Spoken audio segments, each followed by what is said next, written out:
کوئی ایسی واردات بھی نہیں سنی کہ کوئی ڈکیتی ہو گئی یا کسی نے راہزنی کی واردات ہو گئی ہے؟ تو ماشاءاللہ سکیور ہے سارا کچھ. نہیں یہ تو میں اپنے تجربے سے بتا سکتا ہوں. اس زمانے میں جب میں اب کی بات کر رہا ہوں کہ اب تو وہ کیا, نہیں میں آپ کو بتا رہا ہوں تب کی تو بڑے مسائل تھے نا. جی اس زمانے میں یہ تھا کہ مجھے یقین ہے مجھے لوگ جو ہے وہ کونیاں مارا کرتے تھے, گالیاں دیا کرتے تھے, تڑیاں بھی دیا کر سکتے تھے, متروں میں پکڑ لیتے, گلا پکڑ لیتے, پیسے نکالو, یہ کر لیتے.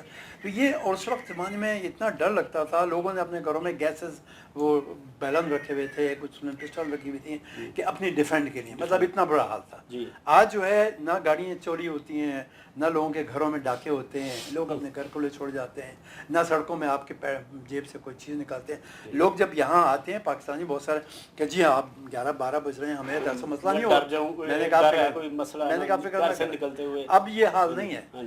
اب یہ کہ پچھلے سمجھیے کہ جب سے 2000 کے بعد سے 4-5 سال تو ری ایڈجسٹمنٹ اور ری ڈیولپمنٹ میں پروگرام ہوا, تو ری ایڈمنسٹریٹ کرنے میں مسئلہ ہوا. لیکن اس کے بعد جو ہے یہ 2005 کے بعد حالات بہت بہترین تبدیل ہونے شروع ہوئے ہیں. آج حالات بہت ہی مختلف ہیں. بزنس اسٹیبل ہو چکا ہے, ڈالر ابھی بھی خیر تھوڑا سا فلکچویٹ ہے, گورنمنٹ اسٹرکچر اسٹیبلش ہو چکا ہے, اور یہ سمجھ لیں کہ معیشت بھی کافی حد تک اسٹیبل ہو چکی ہے. اب دیکھیں کہ یوکرین میں فوجی آپریشن چل رہا ہے رشیا کا, لیکن یہاں کے حالات جو ہے وہ بھی زبردست ہیں.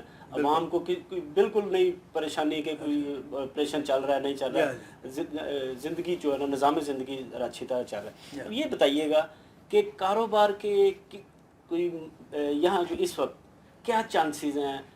پاکستانی مارکیٹ, پاکستانی بھی کام کر رہے ہیں, دوسرے ممالک کی, غیر دوست ممالک کی جو ہے نا ٹریڈ بند ہے, جیسے یورپین ممالک, مغربی ممالک کی.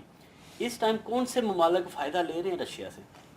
دیکھیں وہ ممالک فائدہ لے رہے ہیں جنہوں نے رشیا کے ساتھ دوستی بڑھائی ہے, رشیا کو سمجھا ہے اور رشیا سے اپنے تعلقات بڑھانے کی کوشش کی ہے. پاکستان اس معاملے میں پیچھے ہے, میں آپ کو صاف بتا دوں. کیونکہ مطلب یہ کہ پہلے افغانستان کا معاملہ تھا جس میں کہ رشین آئے تھے فوجی, اس کے بعد وہ گئے ہیں پاکستان سے, 10 سال تعلقات خراب رہے. پھر آہستہ آہستہ ڈیولپمنٹ ہوا ہے, پھر اب تعلقات اچھے ہوئے تھے. مطلب شنگھائی کوآپریشن میں رشیا نے سپورٹ کی ہے, تبھی تو پاکستان اس میں آیا ہے. تو پاکستان کے پاس بے انتہا مطلب یہ کہ مواقع ہیں کہ رشیا سے تجارت کی جائے, بڑے پیمانے پر تجارت کی جائے. لیکن یہ کہ پاکستان کی جو مطلب یہ کہ میں سمجھتا ہوں کہ جو ہائی رینکنگ ایلیٹ ہے وہ اس میں میرا خیال ہے کوئی پرابلم ہے کہ وہ نہیں چاہتی ہے کہ زیادہ مطلب پاکستان سے رشیا سے تعلقات ڈیولپ. اچھا ڈاکٹر صاحب یہ بھی بتائیں کہ آپ نے جاب کی, آپ نے لیدر کا بزنس کیا, اس کے علاوہ آپ سوشل ورکنگ بھی کر رہے ہیں, آپ پاکستان ٹریڈ ہاؤس, اس بارے میں تھوڑی سی بتائیں کہ یہ کیسے آئیڈیا آیا کہ آپ پاکستانیوں کی خدمت بھی کریں, پاکستانیوں کی رہنمائی بھی کریں؟ یہ چیزیں آپ نے کب شروع کی؟ پاکستان ٹریڈ ہاؤس اور آپ ماسکو کے جو کونسل ہے, چیمبر آف کامرس میں بھی ممبر ہیں, یہ ایکٹیویٹیز کب شروع کی آپ نے؟ دیکھیں بات یہ کہ میں کس لیے کی آپ نے؟ نہیں, مقصد یہ کہ میں میری شروع سے میں پاکستان میں تھا تو اس وقت میں سوشل ورک کیا کرتا تھا. میں اپنے کالج میں سب سے ایکٹیو تھا, وہاں کا بھی سیکریٹری تھا. اس کے علاوہ یہ کہ میں پولیٹکس میں بھی انٹرسٹ لیتا تھا, سارا کچھ کرتا. لیکن وہی روایت جو میری تھی, مطلب جو ایک انداز سے میری سوچ تھی, اس سوچ کو میں نے یہاں کنٹینیو رکھا. مطلب آتے ہی جب آئے تھے تو میں اپنی یونیورسٹی میں جنرل سیکریٹری تھا پاکستان اسٹوڈنٹس یونین کا. اس کے بعد یہ کہ پھر جب میں نے سب ختم کر لیا تو اس کے بعد میں جب یہ نیا رشیا 91 میں انٹروڈیوس ہوا تو نئے رشیا کے بعد جو ہے بہت سارے پاکستانی آئے ہیں پاکستان سے. گو کہ ٹریڈیشن جو ہے اس کو میں نہیں بتانا چاہتا, لیکن یہ ہے کہ بہرحال وہ پاکستانی نہیں ہیں جن کے ہمیں امید تھی, کیونکہ کچھ لوگ باہر جانے والے آئے تھے, وہ رک گئے یہاں پر اور انہوں نے یہاں پر اسٹے کر لیا, لیکن انہوں نے پاکستان کی صحیح ریپرزنٹیشن نہیں کر پائے اور نہیں, اس وجہ سے کافی ہوا. میں نے جو ہے وہ سب سے پہلے اسی بات میں سوچ کے میں نے پاکستانی یہ کمیونٹی جو ہے اس کی بنیاد ڈالی 2003 میں, اور میں نے اسی بنیاد ڈالی کہ پاکستانیوں کی آواز پہنچانے والا کوئی نہیں تھا اور پاکستانیوں کو ریپرزینٹ کرنے والا کوئی نہیں تھا. تو میں نے پاکستانی کمیونٹی کی 2003 میں جب بنیاد ڈالی تو اس وقت جو ہے لوگوں نے بڑی مجھے سپورٹ کی اور بڑا مطلب بیک کیا. اور اس میں وہ اس کے پہلے وائس پریزیڈنٹ جہانگیر تھے جو کہ اسپورٹس کے بہت بڑے مطلب یہ کہ ماسٹر بھی رہے ہیں.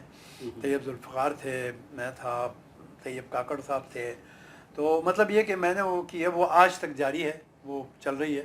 اب تو ملک شہباز صاحب اس کے پریزیڈنٹ ہیں. اس کے بعد میں نے 2012 میں business council for cooperation with Pakistan بنائی میں نے. وہ Russian federation chamber of commerce کے ساتھ مل کے بنائی, کیونکہ وہی ایم تھا کہ پاکستان کے ساتھ بزنس تجارت بڑھائی جائے. تو اس میں کافی کامیابی ہوئی. میں نے کم سے کم 30-40 میٹنگیں کرائیں, اور پھر جتنے پاکستان کے ڈیلیگیشن آتے تھے ان سے ہماری ملاقاتیں ہوئیں بڑے پیمانے پر. پھر میں نے جو ہے وہ پاکستان ٹریڈ ہاؤس بنایا رشیا میں. پاکستان ٹریڈ ہاؤس بنانے کا بھی یہی ایم تھا کہ بھائی تجارت کو بڑھایا جائے, تجارت کو آگے بڑھایا جائے, جس میں جو میں نے 2017 میں بنایا. اور اس میں جس وقت وہ بنایا تھا اس کی انوگریشن میں پاکستان کا ایک بہت بڑا ڈیلیگیشن آیا تھا. عبدالباسط صاحب تھے جو کہ لاہور چیمبر آف کامرس کے پریزیڈنٹ تھے, انہوں نے انوگریٹ کیا تھا. اس کے علاوہ مطلب یہ کہ پاکستان کے تقریباً 14 کمپنیز کے لوگ آئے ہوئے تھے اور بڑا جشن تھا, بہت اچھا تھا اس میں یہ بات.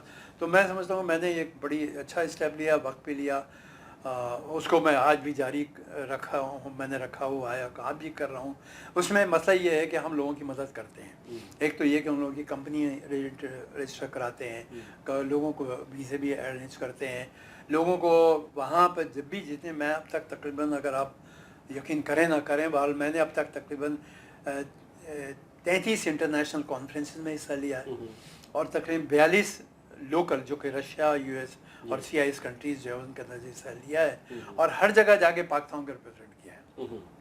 ہر جگہ پاکستان کے بارے میں ڈسکس کیا ہے, پاکستان کے بجائے پاکستان کی انفارمیشن پہنچائی ہے ان تک, اور وہاں کی جو انفارمیشن ہے وہ میں نے پاکستان پہنچائی جب میں پاکستان جاتا تھا.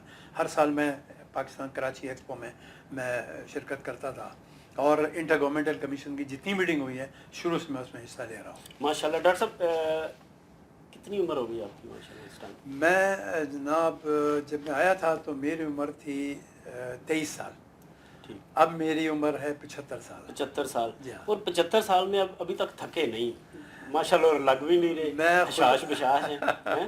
میں خدا کا لاکھ شکر ادا کرتا ہوں, اور میں کہتا ہوں یہ خدا نے مجھے قوت دی ہے, جو ہمت دی ہے, اور جو خواہشات دی ہیں کہ میں ابھی تک لوگوں کی خدمت کروں, کام کروں, اور پاکستان یا روس کے درمیان تعلقات میں ترقی میں اپنا کردار ادا کروں.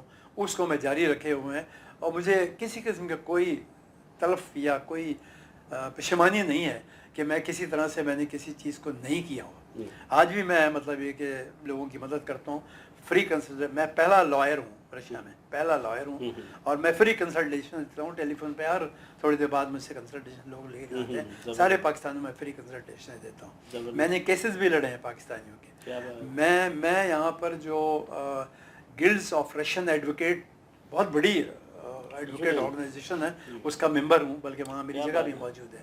تو میں نے مطلب جس حد تک میں کر سکتا تھا. یہ تو آج ایک نئی چیز جو پاکستانیوں کو پتہ چلی ہے کہ آپ ایک بزنس کے حوالے پرسنالٹی کے ایک لائر کے روپ میں بھی آپ لوگوں کو نظر آئے ہیں کہ اگر کسی پاکستانی کو کوئی مسئلہ ہے, کوئی پرابلم ہے, تو وہ آپ سے ڈسکس کر سکتا ہے, رہنمائی لے سکتا ہے. آپ تو اس کا کیس بھی لڑ سکتے ہیں. بالکل کر سکتے ہیں ڈیفینیٹلی, کیونکہ میں اصل میں جو بزنس کنسلٹیشن دیتا ہوں وہ لا کے ریفرنس سے دیتا ہوں کہ مطلب یہاں کون کون سے لاز ہیں جس بیس پر آپ یہاں پر بزنس کر سکتے ہیں, اور کیا کیا آپ کو فیسلٹیز ہوں گی, اور کیا کیا مشکلات بھی ہو سکتی ہیں باتیں. تو یہ میں چونکہ میں نے یہ دونوں چیزیں کمبائن کی ہیں, مطلب بزنس اور لا, ان کچھ چیزوں کو لیا ہے اسٹڈی. میں تو ایک زمانے میں کئی کمپنیز کا ایڈوائزر تھا, اکنامک ایڈوائزر, تو میں لا کے حیثیت سے ان کو دیا کرتا تھا. آج بھی میں بہت ساری کنسلٹیشن دیتا ہوں, اور میں خدا کا شکر ہے کہ میں مطلب ان ساری اس فیلڈ میں جو بھی فیلڈ میں نے پکڑی اس میں کافی. آپ نے ایک بات بتایا کہ جی میں بیوی کو چھوڑ کے جانا چاہ رہا تھا, وہ ایک الگ بات ہے. کبھی ایسا ان 52 سالوں میں ہوا کہ رشیا چھوڑنے کو دل کیا کہ نہیں بھائی اس نے مجھے کچھ نہیں دیا, یا ڈس ہارڈ ہو گئے, پریشان ہو گئے, ٹینشن کے بس پاکستان جا کے آرام سے سکون سے زندگی گزاروں, کبھی ایسا ہوا؟ نہیں دیکھیے, یہ تو ایک نیچرل بات ہے, اور میں سمجھتا ہوں آج کی ہے, میری نہیں ہے. دنیا میں جہاں بھی لوگ رہتے ہیں وہ رہنے کے بعد جب ایک عمر میں آتے ہیں, ایک اپنی عمر میں جیسے